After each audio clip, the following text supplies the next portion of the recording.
ശ്രീ ശങ്കുട്ടിദാസ്, നേരത്തെ താങ്കൾ പ്രീസിഡൻസിനെ കുറിച്ച് ചോദിച്ചല്ലോ. 1957 അടൽ ബിഹാരി വാജ്പേയി 3 മണ്ഡലങ്ങളിലാണ് മത്സരിച്ചത്. മധുര, ലക്നൗ, ബൽറാംപൂർ. അതിൽ ബൽറാംപൂരിലാണ് ജയിച്ചത്. 57 ബൽറാംപൂരിൽ ജയിച്ചതുകൊണ്ട്, അതായത് കഴിഞ്ഞ തവണ വയനാട്ടിൽ രാഹുൽ ഗാന്ധി ജയിച്ചതുപോലെ 57 ബൽറാംപൂരിൽ മാത്രമാണ് വാജ്പേയി ജയിച്ചത്. നേരത്തെ അദ്ദേഹം 62 അവിടെ മാത്രമാണോ മത്സരിച്ചത്? ഇല്ല, 62 തൊട്ടടുത്ത തെരഞ്ഞെടുപ്പിൽ അദ്ദേഹം വീണ്ടും ലക്നൌവിൽ മത്സരിച്ചു. ബൽറാംപൂരിലും ലക്നൌവിലും 2 മണ്ഡലങ്ങൾ മത്സരിച്ചു. 91 അദ്ദേഹം ഇതുപോലെ 2 മണ്ഡലങ്ങളിൽ മത്സരിച്ചു, വിദിഷയിലും ലക്നൌവിലും. 96 ഗാന്ധിനഗർ ലക്നൌവിലും. അപ്പോൾ അടൽ ബിഹാരി വാജ്പേയി അദ്ദേഹത്തിന്റെ കരിയറിലെ മിക്കവാറും തെരഞ്ഞെടുപ്പുകളിലൊക്കെ 2ഓ അതിലധികമോ മണ്ഡലങ്ങളിൽ മത്സരിച്ചിട്ടുണ്ട്. എൽ കെ അദ്വാനി 91 ഗാന്ധിനഗറിൽ നിന്നും ന്യൂഡൽഹിയിൽ നിന്നും മത്സരിച്ചിട്ടുണ്ട്. അങ്ങനെ പലരും. അപ്പോൾ ഇതുപോലെ ഞാൻ നേരത്തെ പറഞ്ഞല്ലോ, പ്രീസിഡൻസ് ഇല്ല എന്ന് പറയരുത്. ഒരു 3 മണ്ഡലത്തിൽ മത്സരിച്ചിട്ട് അതിൽ ഒരെണ്ണത്തിൽ മാത്രം ജയിച്ചിട്ട് അടുത്ത തെരഞ്ഞെടുപ്പിൽ വീണ്ടും തോറ്റ മണ്ഡലത്തിലും ജയിച്ച മണ്ഡലത്തിലും മത്സരിച്ച ചരിത്രം നിങ്ങളുടെ ഏറ്റവും വലിയ നേതാവ് അടൽ ബിഹാരി വാജ്പേയിക്കുണ്ട്. പിന്നെ രാഹുൽ ഗാന്ധിക്കായിക്കൂടെ?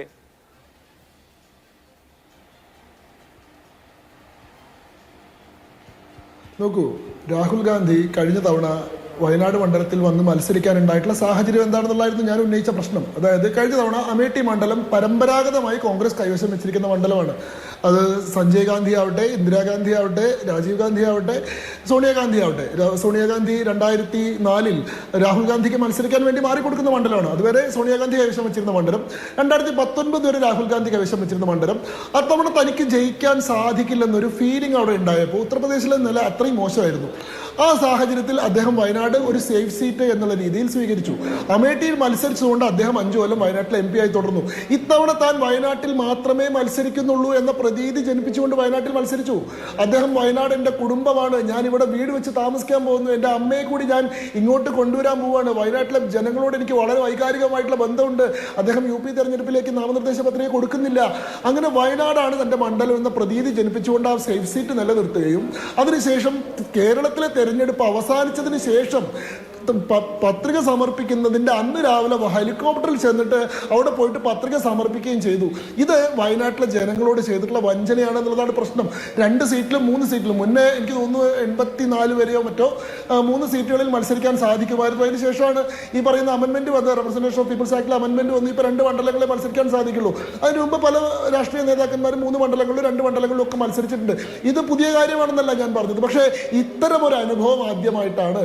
താൻ ആദ്യം ഒരു സേഫ് സീറ്റ് ആക്കി വെച്ച മണ്ഡലം പിന്നീട് തന്റെ മണ്ഡലമാക്കി നിലനിർത്തുമെന്ന പ്രതീതി ജനിപ്പിച്ചതിന് ശേഷം മറ്റൊരു സ്ഥലത്ത് ജയിച്ചു വന്നപ്പോൾ അവിടുത്തെ ജനങ്ങളോട് അതുവരെ പറഞ്ഞ കാര്യം മുഴുവൻ മാറ്റി വെച്ചുകൊണ്ട് അവരെ വഞ്ചിക്കുന്നത് പോലെ തള്ളിക്കളയുക എന്നുള്ളത് ആദ്യമായിട്ടാണ്. 2, ഇവിടെ ഇപ്പോഴും നമ്മൾ ചർച്ച ചെയ്യുന്ന വിഷയം, രാഹുൽ ഗാന്ധി വയനാട് മണ്ഡലം വിട്ടുപോകുമ്പോൾ അവിടുത്തെ ജനങ്ങൾക്ക് അത് വളരെ വൈകാരികമായിട്ടുള്ളൊരു ആഘാതം സൃഷ്ടിക്കുന്നുണ്ട്. അതിനൊരു പരിഹാരമായിട്ട്, അതിനൊരു പ്രത്യുപകാരമായിട്ട് അവർക്ക് മറ്റൊരു സ്ഥാനാർത്ഥിയെ കൊടുത്തിട്ടാണ് രാഹുൽ ഗാന്ധി പോകുന്നത് എന്ന്. യഥാർത്ഥ പ്രശ്നം അതല്ല. രാഹുൽ ഗാന്ധി എന്ന് പറയുന്ന 5 വർഷവും വയനാട് മണ്ഡലത്തിലേക്ക് അദ്ദേഹം യാതൊരു വിധത്തിലുള്ള ശ്രദ്ധയും ചെലുത്തിയിരുന്നില്ല എന്നുള്ളതാണ്. ശ്രീമാൻ രാജു പി നായർ ഈ ചർച്ചയിൽ എന്നെ വെല്ലുവിളിക്കുന്നുണ്ടായിരുന്നു. 9 തവണ മാത്രമേ രാഹുൽ ഗാന്ധി വയനാട്ടിൽ പോയി എന്നത് എനിക്ക് തെളിയിക്കാൻ സാധിക്കുമോ, ഫേസ്ബുക്ക് പോസ്റ്റ് ഇടുമെന്നൊക്കെ. ഞാനും രാജു പി നായരെ പോലെ ചർച്ചയിൽ കുറച്ച് തയ്യാറെടുപ്പ് കൂടി ആണ് വരുന്നത്. ഞാൻ ഈ ചർച്ചയിൽ പറഞ്ഞത് മുഴുവൻ ഫാക്സും കണക്കുകളും വസ്തുതകളും ആയിരുന്നു. പക്ഷേ രാജു പി നായർ സാധാരണ ഈ പാർട്ടി വേദികളിലൊക്കെ വൈകാരികമായിട്ട് വസ്തുതകൾ തെറ്റിക്കൊണ്ടായിരുന്നില്ല. വൈകാരിക നിർത്തി ഞാൻ നിങ്ങൾ 9 ഡേറ്റും എഴുതി കൊണ്ടുവന്നിട്ടില്ല. പക്ഷെ ഞാൻ പറയാൻ ശ്രമിക്കുന്നത് എന്താണെന്ന് വെച്ചാൽ, ഞാനത് ഇതിന് ചർച്ചയ്ക്ക് മുമ്പായിട്ട് how many times did Rahul Gandhi visit Wayanad എന്നത് മാധ്യമങ്ങളിൽ പരിശോധിക്കുകയും അതിൽ 1-2 സ്ഥലങ്ങളിൽ അങ്ങനെ കാണുകയും ചെയ്തുകൊണ്ടാണ് വയനാട് രാഹുൽ ഗാന്ധി സന്ദർശനങ്ങളുടെ ലിസ്റ്റ് ഉണ്ട്. അപ്പോൾ അങ്ങ് ശ്രദ്ധിക്കുക, വയനാട് വെച്ച് നിങ്ങളുടെ പാർട്ടി പ്രതിനിധി സന്ദീപ് വാര്യരെ ഞാൻ വെല്ലുവിളിച്ചിരുന്നു. അദ്ദേഹം പിന്നെ കണ്ടിട്ടില്ല, അതിനകത്ത് ആ ചർച്ചയിൽ പിന്നെ കണ്ടിട്ടില്ല.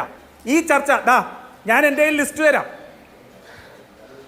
ശ്രീ രാജു പി നായർ, നോക്കൂ, അങ്ങ് സംസാരിക്കുമ്പോൾ ഞാൻ ഇടപെട്ടിട്ടില്ല. ഞാൻ സംസാരിക്കുന്ന മുഴുവൻ കേൾക്കാനുള്ള മര്യാദ അങ്ങ് കാണിക്കണം. അതിനുശേഷം അങ്ങേക്ക് മുഴുവൻ കിട്ടുമായിരിക്കും.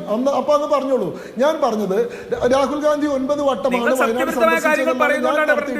എനിക്ക് കിട്ടിയിട്ടുള്ള ഇൻപുട്ട് അത് തെറ്റാണെങ്കിൽ അങ്ങേക്ക് തിരുത്താം. രാഹുൽ ഗാന്ധി അല്ല ശരി, അങ്ങ് എൻ്റെ ഊഴത്തിന് ശേഷം പറഞ്ഞോളൂ. ഞാൻ പറഞ്ഞത് തെറ്റാണെങ്കിൽ അദ്ദേഹം എത്ര തവണയാണ് അദ്ദേഹം സന്ദർശിച്ചത്? 10 തവണയാണോ 11 തവണയാണോ അങ്ങേക്ക് പറയാം. പക്ഷേ അതിലെ പ്രശ്നം അപ്പോഴും അങ്ങേക്ക് മനസ്സിലാവുന്നില്ല. അങ്ങ് പോലും ഉപയോഗിക്കുന്ന പ്രയോഗം രാഹുൽ ഗാന്ധിയുടെ സന്ദർശനങ്ങളുടെ ലിസ്റ്റ് എന്നാണ്. രാഹുൽ ഗാന്ധി വയനാട് സന്ദർശിക്കുകയായിരുന്നു. ഒരു MP അദ്ദേഹത്തിന്റെ മണ്ഡലം സന്ദർശിക്കുകയല്ല വേണ്ടത്, അവിടെ തന്റെ സാന്നിധ്യം സദാ നിലനിർത്തുകയാണ് വേണ്ടത്. ആ മണ്ഡലത്തിൽ ഉണ്ടാവേണ്ട ഒരാളാണ് MP. അല്ലാതെ പ്രവാസിയെ പോലെ അതിഥിയെ പോലെ ഏതെങ്കിലും പ്രത്യേക ഘട്ടങ്ങളിൽ ആ വയനാട്ടിലേക്ക് വന്നു പോവുകയല്ല വേണ്ടത്. അങ്ങനെ എത്ര വന്നാൽ പോലും അത് കേരളത്തിലെ മറ്റ് മണ്ഡലങ്ങളിലെ MP-മാരുടെ സാന്നിധ്യം, അല്ലെങ്കിൽ ഇന്ത്യയിലെ 540 മണ്ഡലങ്ങളിലും MP-മാരുടെ റോളുമായിട്ട് തുലനം ചെയ്യാവുന്ന റോളല്ല വയനാടിന് വേണ്ടി അദ്ദേഹം നിർവഹിച്ചിട്ടുള്ളത്. അദ്ദേഹം എപ്പോഴെങ്കിലും വന്ന് എത്തി നോക്കി പോകുന്ന ഒരു വിരുന്നുകാരൻ മാത്രമായിരുന്നു. കണക്കുകൾ ഞാൻ പറഞ്ഞല്ലോ. അദ്ദേഹം ദിശയുടെ മീറ്റിങ്ങുകളിൽ എത്ര മീറ്റിംഗിലാണ് പങ്കെടുത്തിട്ടുള്ളത്? വർഷത്തിൽ 4 തവണ മീറ്റിംഗ് നടത്തുന്ന സംവിധാനമാണ് വയനാട് ജില്ലാ വികസന മേൽനോട്ട സമിതി എന്ന് പറയുന്ന ദിശ. വർഷത്തിൽ 4 മീറ്റിംഗ് നടത്തുന്ന ദിശ 2019 2024 ഇടയിൽ 20 മീറ്റിങ്ങുകൾ നടത്തിയപ്പോൾ രാഹുൽ ഗാന്ധി 5 മീറ്റിങ്ങുകളിലേ പങ്കെടുത്തിട്ടുള്ളൂ. വർഷത്തിൽ 1 എന്ന ശരാശരിയിലേ അദ്ദേഹം പങ്കെടുത്തിട്ടുള്ളൂ. അദ്ദേഹത്തിന്റെ മറ്റു കണക്കുകളൊക്കെ ഞാൻ പറഞ്ഞതാണ്.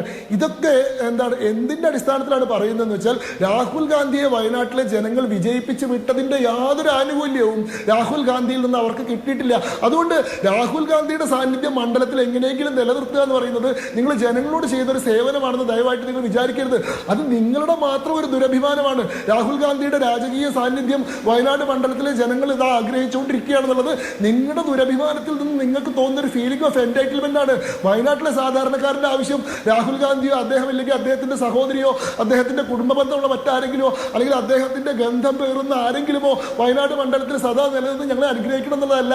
രാജ്യത്തെ മറ്റ് മണ്ഡലങ്ങളിലെ ജനങ്ങൾക്ക് അവരുടെ MP-മാരിൽ നിന്ന് കിട്ടുന്നത് പോലെയുള്ള സേവനം തങ്ങൾക്കും കിട്ടണം എന്നുള്ളതാണ്. രാഹുൽ ഗാന്ധിയെ കൊണ്ട് 5 കൊല്ലം അത് കിട്ടിയില്ല. ഇനിയെങ്കിലും അത് കൊടുക്കാനുള്ള ഒരു അവസരം നിങ്ങളുടെ കയ്യിലുള്ളപ്പോൾ ആര് മത്സരിച്ചാലും നിങ്ങൾ തന്നെ ജയിക്കുന്നു നിങ്ങൾ തന്നെ പറയുന്ന സാഹചര്യത്തിൽ ആ മണ്ഡലത്തിൽ സദാ സാന്നിധ്യം പുലർത്തുന്ന, ആ മണ്ഡലത്തിലെ പ്രശ്നങ്ങൾ അഡ്രസ് ചെയ്യാൻ കഴിയുന്ന ഒരാളെ നിങ്ങൾക്ക് നിർത്താമായിരുന്നില്ലേ? ജയസാധ്യതയുള്ള ഒരു മണ്ഡലം വരുമ്പോൾ ആ സീറ്റ് കുടുംബത്തിനിരിക്കട്ടെ, കണ്ടസ്റ്റ് ചെയ്യുന്ന മണ്ഡലങ്ങളിലേക്ക് ബാക്കിയുള്ളവർ മത്സരിക്കട്ടെ എന്ന് പറയുന്ന മനോഭാവം നിങ്ങൾക്ക് എവിടെ നിന്ന് വരുന്നു എന്നുള്ളതാണ് എന്റെ ചോദ്യം. എന്ന് അങ്ങേക്ക് ഇപ്പോഴും മനസ്സിലാവുന്നില്ലെങ്കിൽ അത് തുടർന്നോളൂ.